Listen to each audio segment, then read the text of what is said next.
Okay, since na nandun tayo guys sa situation na ito, minaalala tuloy ako na kwento tungkol sa mga school. Ewan ko lang kung paniniwalaan nyo to o hindi pero naniniwala ba kayo na dating cemetery daw ang mga school? Bro, hindi ko sadyang masabi kung tunay yun o hindi kasi nung nading ko lamang yun sa aking mga kaklase noon nung elementary ako, nanindig ang balahibo ko nyo, oh my goodness. Pero matagal naman na yun, it's just an old story. Naalala ko lang sadya dahil din dala na natin yun yung teddy bear. Pero kanya yung teddy bear to? Whose teddy bear is this? Is this Slendrina's teddy bear? Wait, galing na ba tayo din Di ko tanda. Oo nga, galing na tayo din naging sign nga pa natin din iniwan natin bukas sa mga pintuan. I can't sense any fuses here. I can only sense a dark spirit watching us. Baka nililigaw na tayo din ni Slendrina, di na natin nalalaman. Tsaka ang tagal natin naghahanap, di siya nagpapakita, no? Well, that's weird. Ay! No! Ay!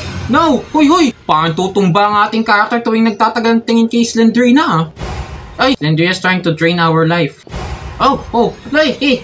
Habang nagtatagal tayo din, ipalala ng palala si Slendrina. Oh! Hoy! Hoy! No! We're going on a circle trying to find the fuse. Saan natin makikita ang last fuse?